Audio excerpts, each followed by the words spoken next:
ప్రభువైన యేసుక్రీస్తు వారి నామానికి మహిమ కలుగును గాక. ప్రభువైన యేసుక్రీస్తు వారి అమూల్యమైన నామాన ప్రియులని మీ అందరికీ కూడా ప్రేమతో వందనాలు తెలియజేసుకుంటూ ఉన్నాను. ప్రభునందు ప్రియులరా, దేవుడు తన పరిశుద్ధ గ్రంథంలో నుంచి హెబ్రీయులకు రాసిన పత్రిక 13వ అధ్యాయం నుంచి మనతో మాట్లాడగా మనం వింటూ ఉన్నాం. హెబ్రీయులకు రాసిన పత్రిక 13వ అధ్యాయము 5-6 వచనాలు మనం చదువుకుందాం. ధనాపేక్ష లేని వారై మీ కలిగిన వాటితో తృప్తి పొంది ఉండుడి.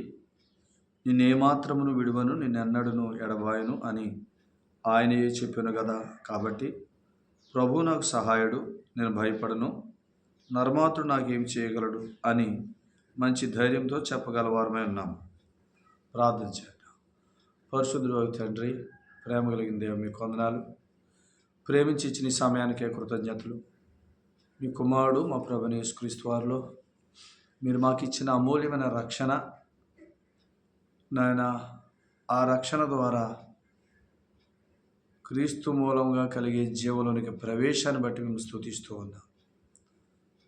నాయన, ఆ జీవాన్ని అనుభవించడానికి మీరు ఇచ్చిన పరిశుద్ధాత్మను బట్టి మీకు స్తోత్రాలు. పరిశుద్ధాత్మ దేవుడు మాలో ఉండి క్రీస్తును కూర్చున్న భోజ్ఞానంతో మమ్మల్ని నడిపిస్తూ వాగ్దాన జీవాన్ని అనుభవించడానికి మమ్మల్ని ముందు కొనసాగింపులోకి తీసుకెళ్తుండగా ఆత్మ ద్వారా మీ సంగతులు, మా ప్రభువును కూర్చున్న సంగతులు నేర్చుకుంటూ ముందుకు సాగటానికి సహాయం చేయమని యేసు ప్రభు వారి పేరు ప్రార్థిస్తున్నాం తండ్రి, ఆమేన్.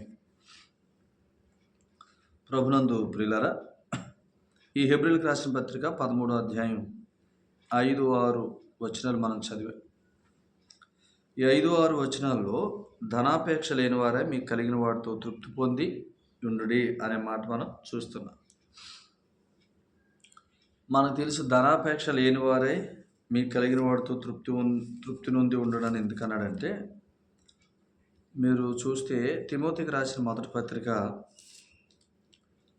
6వ అధ్యాయం 10వ వచనంలో ధనాపేక్ష సమస్తమైన కీడులకు మూలము అని చెప్పాడు.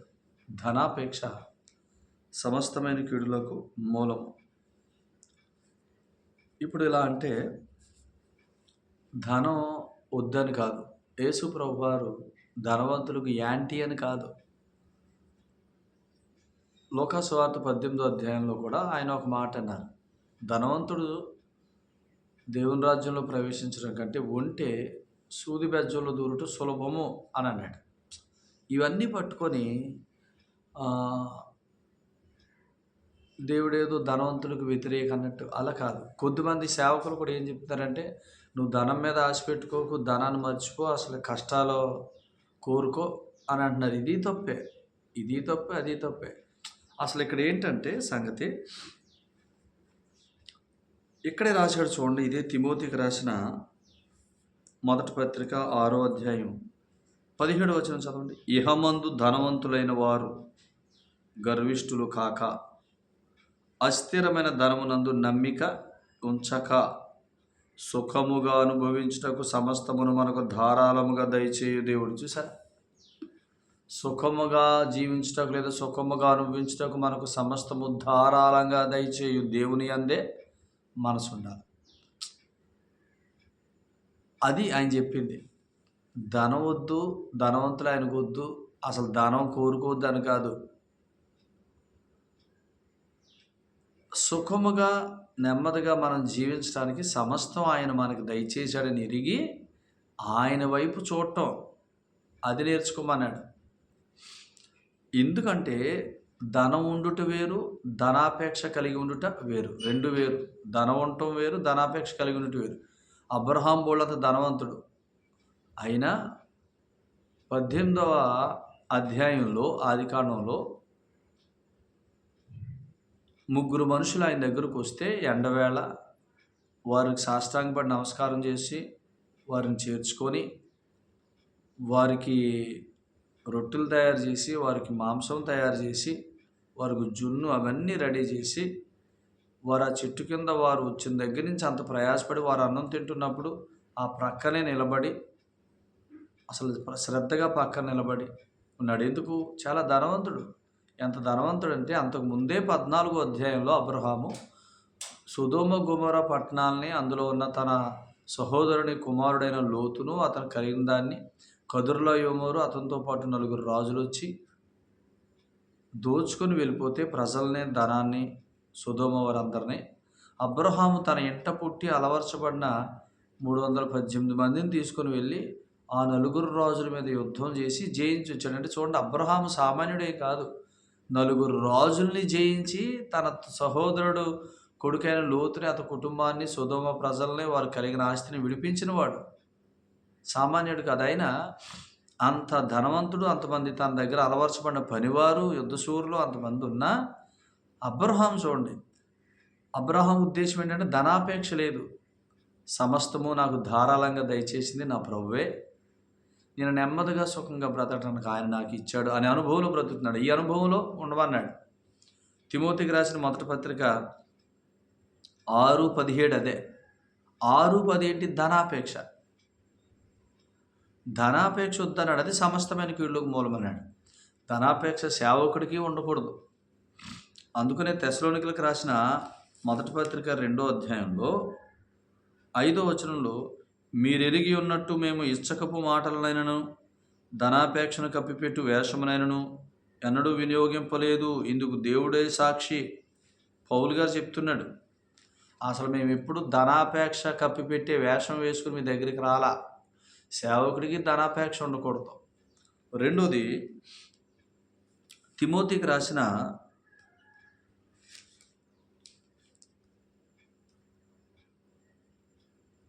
మొదటి పత్రిక 3వ అధ్యాయంలో అక్కడ బాధ్యత కలిగిన వారిని, పెద్దల గురించి, సంఘంలో బాధ్యత కలిగి ఉన్నవారి గురించి మాట్లాడుతూ 3వ అధ్యాయంలో అధ్యక్షుడు ఎవడైనా అధ్యక్ష పదవి అపేక్షిస్తే మొదటి వచనంలో, తిమోతికి రాసిన మొదటి పత్రిక 3వ వాడు ఎలా ఉండాలా? 2వ వచనం, అధ్యక్షుడు నిందారహితుడై ఉండాలా. మాత్రమే కాదు, అలా కిందకొస్తూ ధనాపేక్ష లేనివాడే ఉండాలన్నాడు లాస్ట్లో 3వ వచనం ఆఖరి లైన్లో.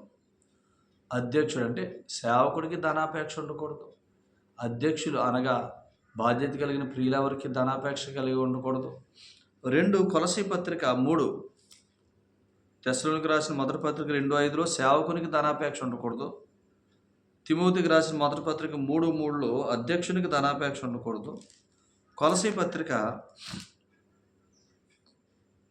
3వ అధ్యాయం 5వ వచనం ఆఖరి లైన్ చదవండి. విగ్రహారాధన ధనాపేక్షను చంపివేయుడి అని అన్నాడు. చూసారా? ఎవరితో మాట్లాడుతున్నాడు? సంఘంతో. అంటే విశ్వాసికి కూడా ధనాపేక్ష ఉండకూడదు. ధనం ఉండకూడదు కాదు దీని అర్థం, ధనం మీద మనసు ఉండకూడదు. అదే రాశాడు చూడండి. ధనాపేక్ష అంటే ఏంటంటే, తిమోతికి రాసిన మొదటి పత్రిక 6:17 చదవండి. ఇహమందు ధనవంతులైన వారు గర్విష్ఠులు కాక అస్థిరమైన ధనమునందు నమ్మిక ఉంచక. చూసారా? ధనాపేక్ష ఏంటంటే కేవలం ధనం మీదే మనసు పెట్టుకోవటం, ధనం మీదే నమ్మిక ఉంచుకోవటం. డబ్బు లేకపోతే ఏముందో ఈ రోజుల్లో అని అనేవాళ్ళు లేరా?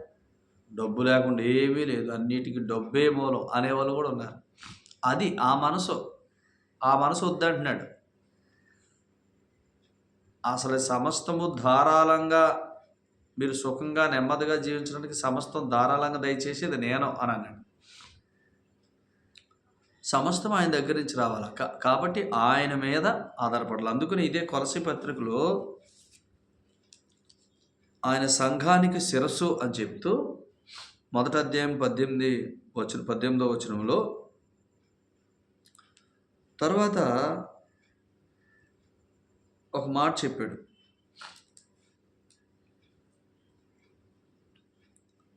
రెండు 19 శిరస్సును హత్తుకోవాలని చెప్పాడు. ఎందుకు అనంటే 3వ అధ్యాయంలో 4లో ఆయనే మీ జీవం, 3:11లో ఆయనే మీ సర్వం అన్నాడు. అర్థమైందా? కొలసీ పత్రికలో మనకు శిరస్సు క్రీస్తు అని చెప్పి మొదటి అధ్యాయంలో 18వ వచనంలో, 2వ అధ్యాయం కొలసీ పత్రిక 19లో శిరస్సును హత్తుకోండి అన్నాడు. శిరస్సును హత్తుకోవడం వల్ల జరిగేది ఏంటంటే చెప్పాడు అనమాట, ఆయనే మీ జీవం, ఆయనే మీ సర్వం. ఇది. సో ఇప్పుడు ధనం ఉండటం తప్పు కాదు. యేసుప్రభు నమ్ముకున్న వారిలో బోలెడు మంది కుబేరులు ఉన్నారు, బైబిల్ గ్రంథంలో ఉన్నారు, ప్రస్తుతం ఉన్నారు. కానీ వీరందరికీ ప్రభు చెప్తుంది ఏంటంటే, అస్థిరమైన ధనం మీద మీరు నమ్మిక ఉంచొద్దు.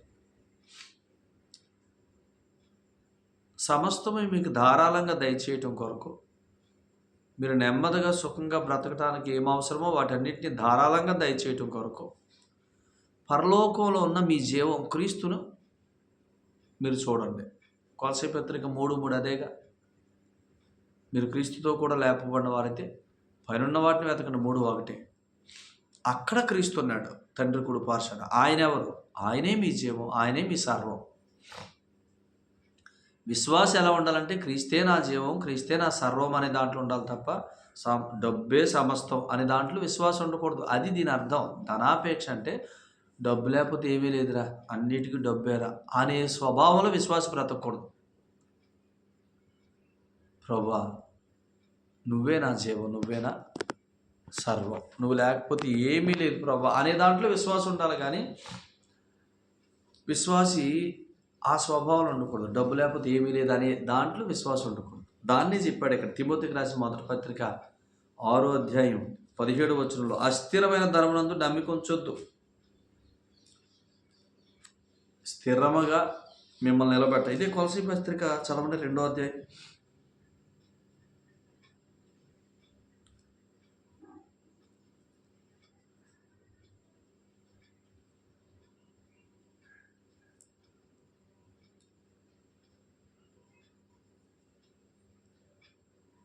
ఆరో వచనం చదవండి, 2వ అధ్యాయం 6వ వచనం కొలస్సీ పత్రిక.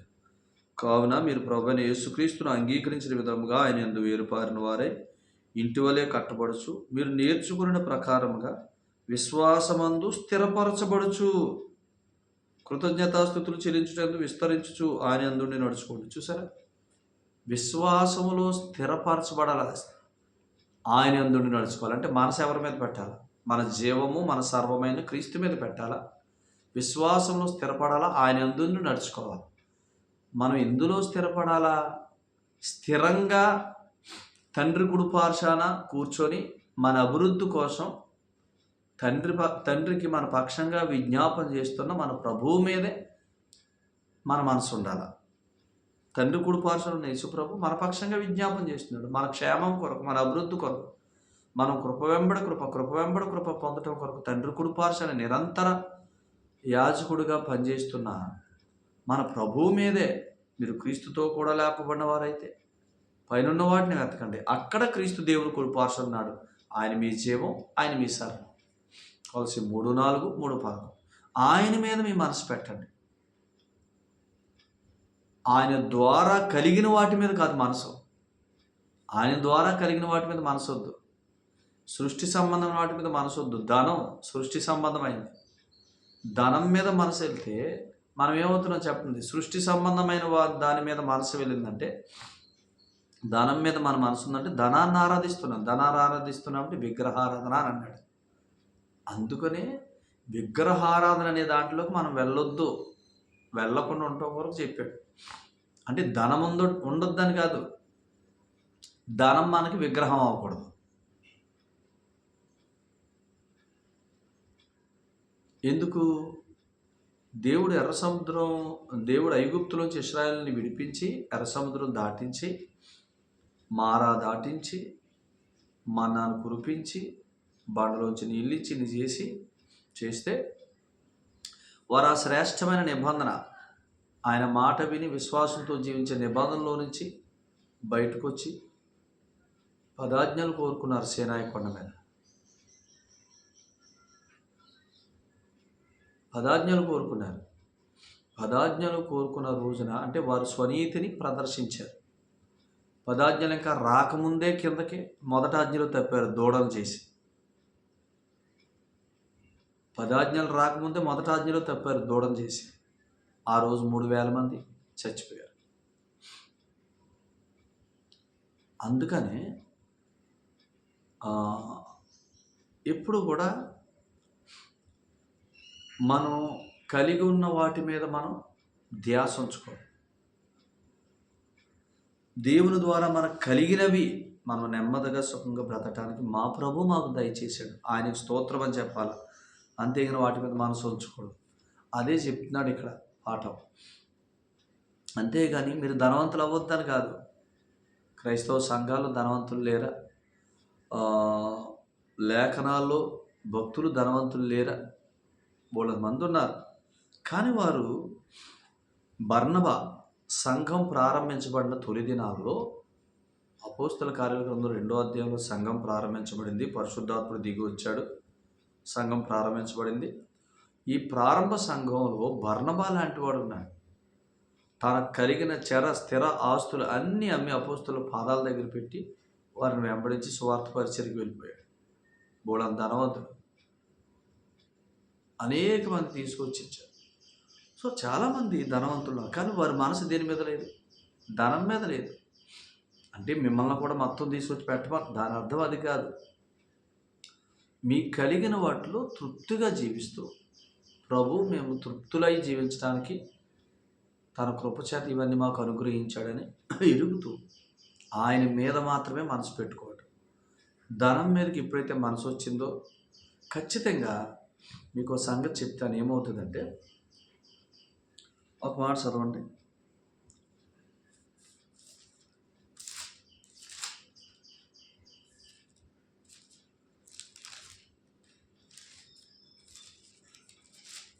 తిమోతికి రాసిన మొదటి పత్రిక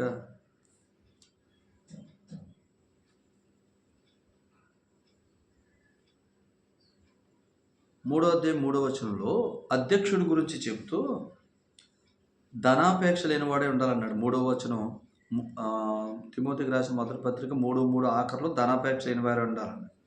ఈ పైన ఆ పెద్ద ఎలా ఉండాలంటే మర్యాదస్తుడై ఉండాలా, అతిథి ప్రియుడై ఉండాలా, బోధింప తగినవాడై ఉండాలా, మద్యపానీయు కొట్టువాడును కాక సాత్వికమును జగడమాడనివాడును అయి ఉండాలన్నాడు. ఇప్పుడు ధనాపేక్ష ఉన్నవాడు, కేవలం ధనం మీద మనసు పెట్టుకున్నవాడు ఎవరికి సహాయం చేయలేడు. అందుకని మీరు చూడండి, ఇక్కడ ఈ ధనాపేక్ష అనే విషయంలో ఎక్కడ మన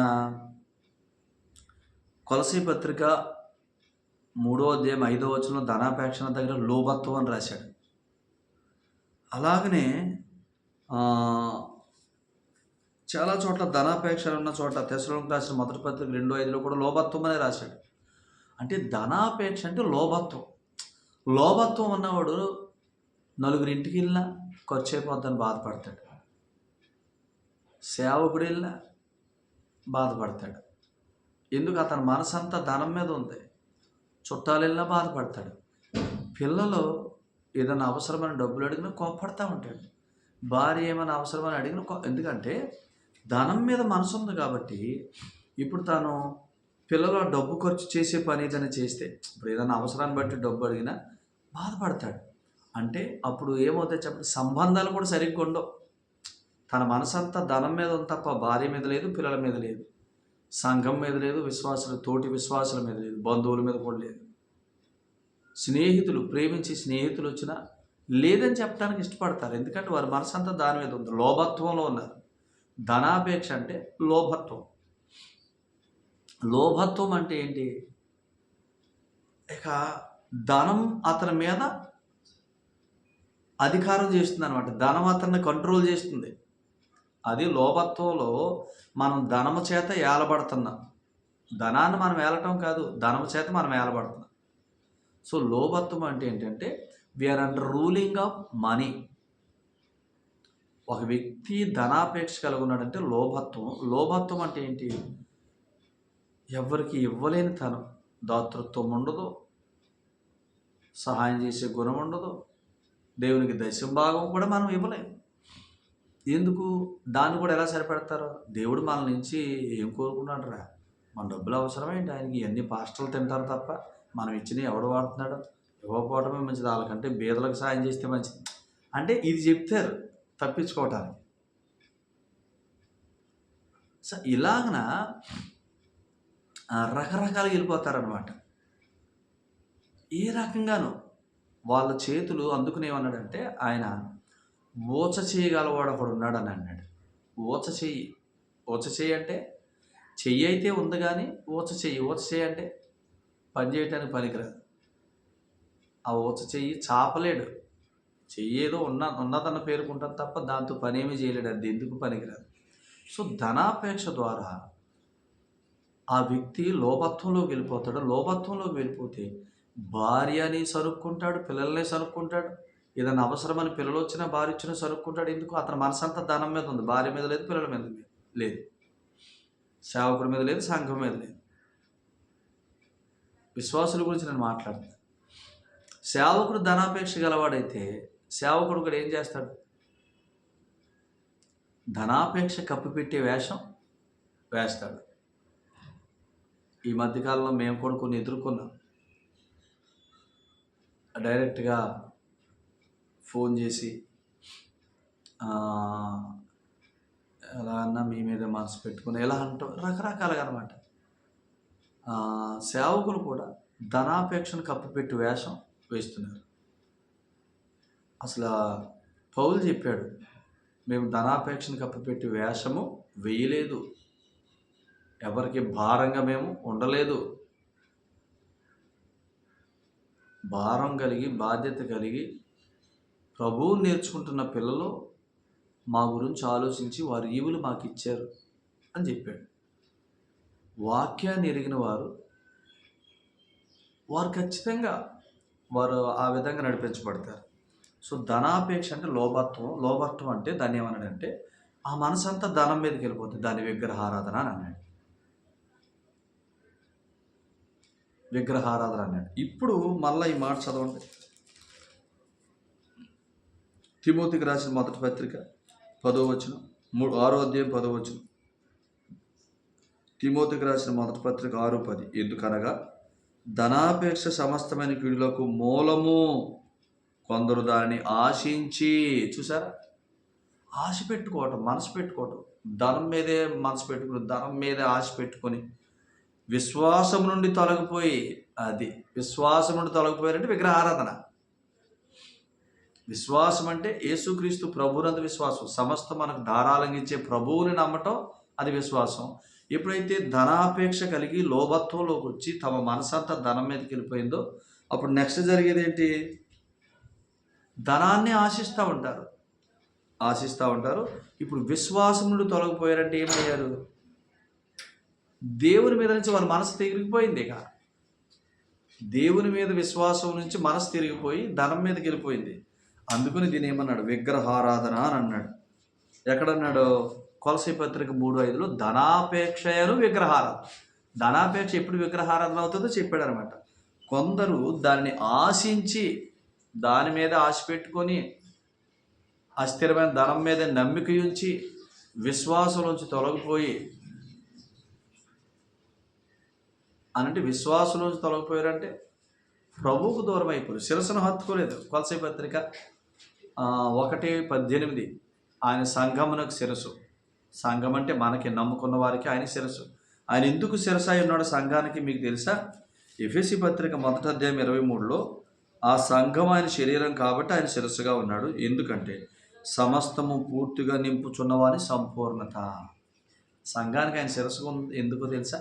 సమస్త విషయాలు పూర్తిగా నింపటానికి, ధారాళంగా ఇవ్వటానికి, మనం నెమ్మదిగా సుఖంగా బ్రతకటానికి సమస్తం ఆయన ఇవ్వటానికి. ఆయన మీద మనసు పెట్టుకుని మనం ఆయన వైపు చూస్తూ ఆయన మీద ఆడుకొని జీవిస్తున్న దినాలన్నిటిలో ఆత్మచేత నడిపించబడుతూ దేవుని వాక్యాన్ని బట్టి జీవిస్తూ విశ్వాస వాక్యాన్ని బట్టి జీవిస్తున్న దినాల్లో సమస్త విషయాలు మనం పూర్తిగా నింపుతాడు. దాన్నే శిరస్సును హత్తుకోవటం అన్నాడు. శిరస్సును హత్తుకొనుట అంటే ఆత్మ చెప్పు సంగతులు మీద మనసు పెట్టుట, ప్రభువుని కూర్చిన సంగతులు నేర్చుకోవటం, ప్రభువుని కూర్చిన జ్ఞానాన్ని నేర్చుకోవటం, అదే శిరస్సును హత్తుకొనుట. శిరస్సును హత్తుకుంటే ఖచ్చితంగా సమస్తము పూర్తిగా నింపుతాడు ఆయన. అందుకని అన్నాడు 1వ అధ్యాయం కొలసీ పత్రిక 1:18 ఆయన శిరస్సు అన్నాడు. ఎందుకంటే సమస్తం నింపటానికి. ఆ శిరస్సును హత్తుకుంటే 2వ అధ్యాయం 19వ వచనంలో కొలసీ పత్రికలో శిరస్సును హత్తుకుంటే ఆయన మనకు జీవమై ఉంటాడు, సర్వమై ఉంటాడు, సమస్తము ధారాళంగా నింపుతాడు. ఎలా తెలుసా? ఫిలిప్పీ పత్రిక 4:19 ప్రకారం దేవుడు తన ఐశ్వర్యం చొప్పున క్రీస్తులు మీ ప్రతి అవసరం తీరుస్తాడు. ఆయన ఐశ్వర్యం చొప్పున, అకార్డింగ్ టు హిజ్ రిచెస్, ఆయన ఐశ్వర్యం చొప్పున, ఆయన స్టేటస్కి తగినట్టుగా ఆయన కార్యాలు చేస్తారు.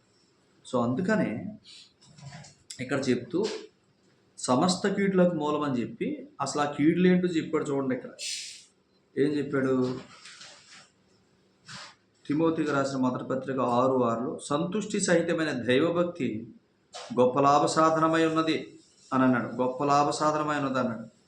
సంతుష్టి సహితమైన దైవభక్తి అంటే అస్థిరమైన ధర్మనందు నమ్మిక ఉంచకుండా నేను నెమ్మదిగా సుఖంగా బ్రతకటానికి నాకు ధారాళంగా ప్రభు వీటన్నిటిని దయచేశాడని ఆయన మీదే దృష్టి నిలిపి ఆత్మ నడిపింపులో ఆత్మచెప్పు సంగతుల చేత క్రీస్తు ప్రభువుని నేర్చుకుంటూ జీవించటం. సో ఇప్పుడు దాన్నే సంతుష్టి సహితమైన దైవభక్తి అన్నాడు. అది లాభ సాధనం. ధనం మీద మనసు పెట్టుకుంటే అది లాభ సాధనం కాదు, అది అస్థిరమైన ధనం అన్నాడు. తిమోతి మొదటి పత్రిక 6:17 అస్థిరమైన ధర్మం, దాని మీద నమ్మిక ఉంచొద్దు, ఎప్పుడు రెక్కలు వస్తాయి ఎప్పుడు ఎగిరిపోద్దో తెలియదు, అది అస్థిరమైంది అని అన్నాడు. ఇక్కడ సంతుష్టి సహితమైన దైవభక్తి గొప్ప లాభ సాధనం అన్నాడు. ఇది లాభ సాధనం. ఇదెందుకు? ఈ దైవభక్తి మనం చేస్తున్నప్పుడు మనకు శిరస్సు పరలోకం ఉన్నాడు, ఆయన మన జీవం, ఆయన మన సర్వం, ఆయన అక్కడ ఉన్నది ఎందుకంటే అన్ని విషయాలు నింపడానికి. ఆయన స్థిరం, ఆయన ద్వారా కలిగే జీవం స్థిరం, ఆయన ద్వారా కలిగే నింపుదల స్థిరం. అది స్థిరమైంది. స్థిరమైన దాంట్లోకి ప్రవేశించమన్నాడు. అదే ఆ స్థిరమైంది ఏంటంటే విశ్వాస మూలంగా జీవించుట, అదే సంతుష్టి సహితమైన దైవభక్తి అన్నాడు. అది లాభ సాధనం. యేసు ప్రభు మీద మనసు నిలుపుట గొప్ప లాభ సాధనం అనుకుని చెప్తూ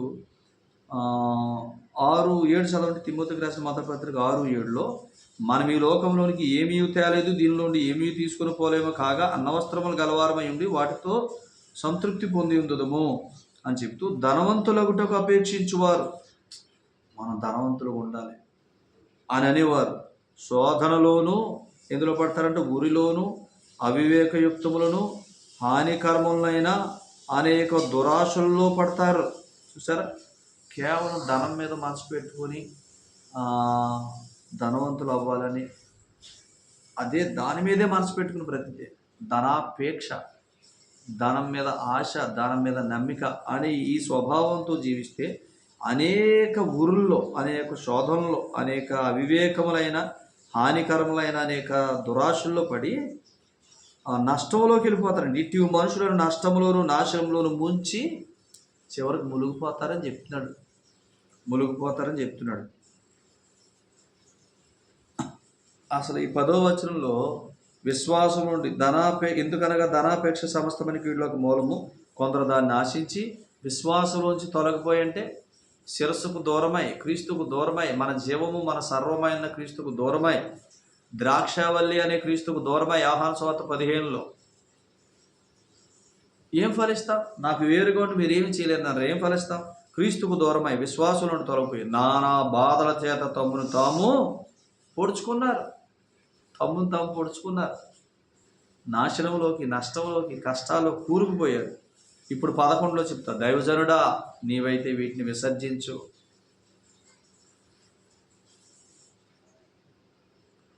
you never go after these. నువ్వు వీటి వెనక వెళ్ళొద్దు, వీటిని విసర్జించు అని చెప్పాడు. అందుకనే ఈ 11వ వచనంలో దైవజనుడా నువ్వు వీటిని విసర్జించు, నీతి, భక్తి, విశ్వాస, ప్రేమను, ఓర్పును, సాత్వికమును సంపాదించు. విశ్వాసంలో ఉండు. ఆ విశ్వాసం అనే విధానాన్ని ఎవరు చులకనగా చూడద్దండి. యేసుక్రీస్తు ప్రభునందు విశ్వాసంతో జీవించడం అనేది నింపబడుటకు మూలం, సమస్త విషయాల్లో ధారాళంగా నింపడటానికి మూలం. ఆ స్థితిలో, ఆ విధానంలోకి మనల్ని నడిపిస్తున్నాడు. అదే విశ్వాస మూలంగా జీవించుట, అదే క్రొత్త నిబంధన జీవితం, విశ్వాస జీవితం. ఆయన నన్ను నీతిమంతుడిగా తీర్చాడు. కేవలం ఆయన విశ్వాసములను నీతిమంతుడిగా తీర్చి తన కుమారుడుగా చేసుకున్నాడు. ఎందుకంటే తనకు కలిగిన వాటన్నిటితో నన్ను నింపడానికి. ఆయన నన్ను నింపాలంటే భక్తిలోనే ఉండాలి. భక్తి అంటే సంతుష్టి సహితమైన దైవభక్తి. సంతుష్టి సహితమైన దైవభక్తి అంటే విశ్వాసమూలంగా జీవించుట. నాకు అనుగ్రహించబడిన పరిశుద్ధాత్మని యొక్క నడిపింపులో నేను క్రీస్తును నేర్చుకుంటా. క్రీస్తును నేర్చుకునే కొద్దీ, క్రీస్తుని కూర్చున్న జ్ఞానం సంపాదించుకునే కొద్దీ ఎంత సంపాదించుకుంటారో అంత ఎక్కువగా నింపబడతాను. ఎఫెసీ 1:23 ప్రకారం. కాబట్టి హెబ్రీ పత్రికలో మీకు కలిగి ఉన్న వాటితో తృప్తి కలిగి ఉండుడి అని అన్నాడు. మీకు కలిగిన వాటితో తృప్తి కలిగి ఉండుడి అని చెప్పాడు. హెబ్రీ పత్రిక 13లో ధనాపేక్ష లేని వారే మీకు కలిగిన వాటితో తృప్తి కలిగి ఉండుడి. ఆ వెంటనే ఏం చెప్పాడు? మీకు ప్రస్తుతం ఏముందో దాంట్లో తృప్తిని మీరు కలిగి ఉండండి. నిన్ను విడువను, నిన్ను ఎడబాయనని చెప్పానుగా. ఆదికాండం 28లో యాకోబుతో అంటాడు, నేను నిన్ను విడువను, నేను అబ్రహాం నీ తండ్రి అయిన అబ్రహాం దేవుడును, ఇస్సాకు దేవుడును, నేను నిన్ను విడువను, నేను వారికి వాగ్దానం చేశాను, నిన్ను అభివృద్ధి చేస్తానని, నిన్ను విస్తరింపజేస్తానని, నిన్ను మహాజనంగా చేస్తానని, నిన్ను ఆస్తికర్తగా చేస్తానని నేను వాగ్దానం చేశాను. అది నెరవేర్చే వరకు నేను విడువను, నేను ఎడబాయను, నేను నీతో చెప్పుదు చేయ వరకు నేను విడువనని ఆదికాండం 28వ అధ్యాయంలో యాకోబుతోటి 15 నుంచి కింద వరకు మాట్లాడాడు చదవడం తర్వాత. కాబట్టి ఇప్పుడు అదే చెప్తున్నా, నిన్ను విడువను, నిన్ను ఎడబాయనని చెప్పానుగా. ప్రస్తుతం నీవు నీ విశ్వాస పరిమాణాన్ని బట్టి, నువ్వు నాతో జీవిస్తున్న జీవాన్ని బట్టి నువ్వు ఎంత పొందుకుంటున్నావో వాటిలో తృప్తి కలిగి ఉండు. ఇంకా ఎక్కువగా నాతో సహవాసం ఉండు. నేను నీకు జీవము, నేను నీకు సర్వము, నేను నీకు శిరస్సు, నేను నిన్ను నింపటానికే ఉన్నాను. నువ్వు నన్ను ఎక్కువగా హత్తుకో, ఎక్కువగా నింపబడతావు అని చెప్తున్నాడు ఆయన. అందుకని నిన్ను ఏమాత్రం విడువను, నిన్ను ఎన్నడూ ఎడబాయని అన్నాను కదా. అది పట్టుకుని నువ్వు నన్ను హత్తుకో. అప్పుడేం చెప్తావు? తర్వాత స్టేట్మెంట్ ఏం చెప్తావు నువ్వు? కాబట్టి అప్పుడు ఆయన హత్తుకుంటే ప్రభువు నాకు సహాయం చేస్తున్నాడు, నేను భయపడవలసిన పని లేదు, ఏ నరుడు నాకేం చేయలేడని ధైర్యంగా చెప్తా. ఈ జీవితంలోకి వెళ్తా. అందుకని 23వ కీర్తనలో గాఢాంధకారపులో నేను సంచరించిన ఈ అపాయానికి భయపడను. అంటే ఏంటి? మన చుట్టూ చాలా గాఢాంధకార లోయలు ఉన్నాయి. మన లోయల్లో పడాలని చేసేవారు, మన ఎక్కడికో పంపించలేదు, రకరకాల పరిస్థితులు. ఈ వాటి అన్నిటిలో మన చుట్టూ ఉన్న ఈ లోయలు, ఈ కొండలు, గుట్టలు, ఈ పరిస్థితులు, ఈ అగాధ జలాలు, ఈ పరిస్థితులు అన్నిటిలో కూడా నిన్ను విడువను, నిన్ను ఎడబాయను అనేవాడు ఉన్నాడు మనతోటి. ఆయన్ని ఎంత హత్తుకుంటే అంత అభివృద్ధి, అంత ధారాళంగా సంపాదించుకుంటాం. సో అందుకని ధనాపేక్ష అంటే ఏంటంటే, ధనవంతులు ఆయనకి ఇష్టం కారు, ధనవంతులు దేవుని రాజులో ప్రవేశించరు, ఈ మాటలా చెప్పేట దుర్బోధ. ధనాపేక్ష అంటే అస్థిరమైన ధనమునందు నమ్మికించుట, ధనమును ఆశించుట, ధనవంతులగుటకు అపేక్షించుట, ధనం మీదే మనసు ఉంచుట, దీన్నే ధనాపేక్ష అన్నాడు. ఈ మనసును తీసేసుకోమన్నాడు. ధనం అనేది మన జీవితంలో భాగమే కానీ అది మన జీవం కాదు. మన జీవం క్రీస్తు, మన సర్వం క్రీస్తు. ఆయన మనకు శిరస్సు, ఆయన మనల్ని నింపుతాడు. ఆయన మీద మన మనసు ఉండాలి, ఆయన వైపు చూడాలి, అదే ఆయన కోరుకునేది. సో అలా కాకుండా ప్రభు వైపు చూడకుండా ధనాన్ని బట్టి చూస్తే లోభత్వంలోకి వెళ్ళిపోతాం. లోభత్వం అంటే విగ్రహారాధన అంటే ధనం మన మీద ఏలుబడి చేస్తుంది అనమాట. సో ధనం యొక్క ఏలుబడిలో మనం ఏమవుతాం? ధనాపేక్షతో ఉండిపోతాం. ఎవరికి సహాయం చేయలేం, చివరికి ప్రభువు కూడా ఇవ్వలేం, దేవునికి కూడా ఇవ్వలేం. మనకి చుట్టాలు భారం అయిపోతారు, బంధువులు భారం అయిపోతారు, సేవకుడు భారం అయిపోతాడు, భార్య భారం అయిపోతుంది, పిల్లలు భారం అయిపోతారు. ఎందుకు? నీ మనసంతా ధనం మీద ఉంది. వాళ్ళు ఏమడిగినా డబ్బులు ఖర్చు అయిపోతున్న దాంట్లో తృప్తిగా నువ్వేం చేయలే, వారికి ప్రేమతో ఏమీ చేయలే. సో అందుకని చివరికి ఏమైపోతాయి? భార్య కూడా అసహించుకుని తిట్టుకునే లెవెల్కి వెళ్ళిపోతారు. లేదా కొద్దిమంది, భార్యనే కాదు, భర్తలనే కాదు, ఎవరైనా సరే, అందరూ ఎవరైతే ధనం మీద నమ్ముకుంటే వాళ్ళందరూ అలాగే. కాబట్టి ఆ లెవెల్లో అందుకని తమ్ముని తాము పొడుచుకున్నారంటే దాని అర్థం ఏంటి? వాటిని ఆశించి కొందరు తమ్ముని తాము పొడుచుకున్నారు. ఎందుకు పొడుచుకున్నారు? వారు విశ్వాసంలో తొలగిపోయారు, విగ్రహారాధనలోకి వెళ్ళిపోయారు, దైవ సహాయం దొరకట్లేదు. విశ్వాసం నుండి దైవ సహాయం దొరికేది, వారు కాపాడబడేవారు.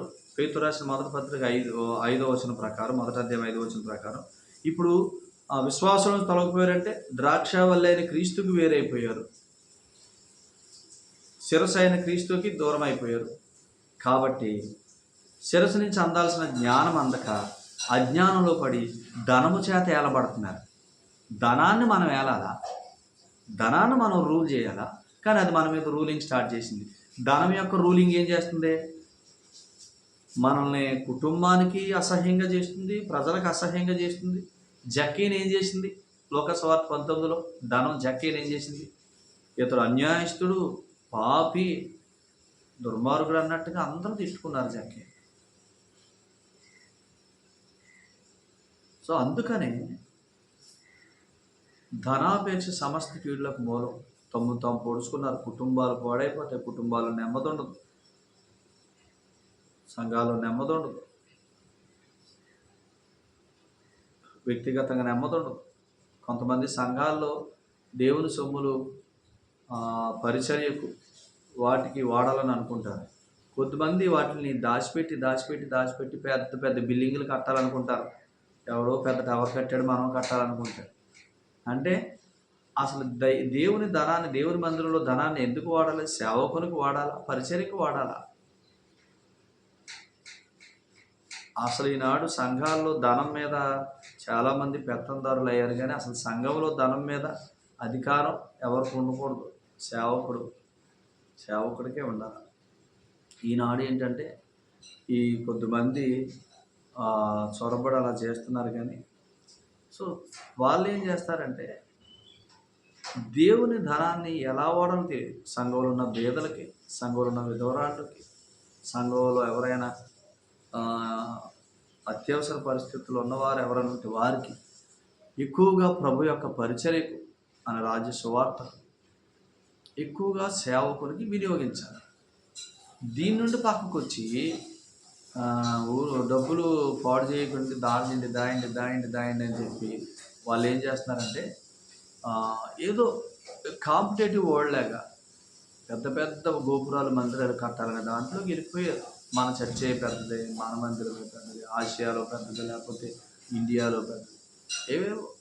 ఇవంతా కూడా ధనాపేక్షతో జరుగుతున్నాయి. కనుక ఈ సంగతులు మనసులో పెట్టుకోండి. ఆయన నిన్ను విడువను, నిన్ను ఎడబాయనని చెప్పాడు. ఆయన మోషేతో అన్నాడు, యెహోషువతో అన్నాడు, ఇప్పుడు మనతో కూడా అన్నాడు. అసలు మనకు ఆయన ఇస్తానన్న జీవితం, ఆ జీవితం పొందుకునే వరకు ఆయన మనల్ని వదిలిపెట్టడం. మనం ఆయన హత్తుకుంటే చాలు. దేవుడు అట్టి కృప మనకు దయచేయను గాక. దేవుడి మాటలు మనం దీవించను గాక. ప్రార్థన చేసి కూడుకున్నాము. దయగల మాట్లాడి మీకు కొందనాలు, ప్రేమించి ఇచ్చిన సంగతులకే స్తోత్రాలు. మా ప్రియులందరూ ఈ సంగతులు ఎరిగి సంతోషించి ఆనందించి నేను అస్థిరమైన ధనమునందు మనసు ఉంచుక, ధనాపేక్ష, ధనమును ఆశించుట, ధనం మీద మనసు పెట్టుకొనుట నాయన అనే వాటిలోకి వెళ్ళక, విగ్రహారాధనలోకి వెళ్ళి విశ్వాసం నుంచి తొలగిపోయి అవివేకయుక్తములు, హానికరములైన అనేక నష్టాల్లో కూరుకుపోయి తాము పొడుచుకునే స్థితికి చాలామంది వెళ్ళిపోయారు. నాయన అతి దౌర్భాగ్యమైన స్థితుల్లో నుంచి మమ్మల్ని లేవనెత్తున్నారు. మీకు వందనాలు. కేవలం సమస్తం మేము సుఖంగా నెమ్మదిగా బ్రతకడానికి ధారాళంగా దయచేయు. మా శిరస్సు, మా ప్రభు, మా జీవం, మా సర్వం ఆయనను మాత్రమే హత్తుకొని జీవించమని మీ కృప అనుగ్రహించమని, మా ప్రియులందరినీ దీవించమని, ఈ సంగతుల చేత వారిని ఆదరించమని, సత్యాన్ని గ్రహించడానికి కృప చూపించమని, క్రీస్తు యేసు వారి అమూల్యమైన నామాన స్తుతించి స్తోత్రాలు చెల్లించి మా ప్రియులను, వారి పనిపాట్లను, వారి కార్యాలను, వారి కుటుంబాలను మీ ఆశీర్వాద హస్తాలకు అప్పగించుకుంటూ ప్రార్థిస్తున్నాం పరమ తండ్రి. ఆమేన్. అందరికీ ప్రేమపూర్వకమైన వందనాలండి. ప్రభు మిమ్మల్ని, మీ కుటుంబాలను బహుగా దీవించును గాక. ఆమేన్.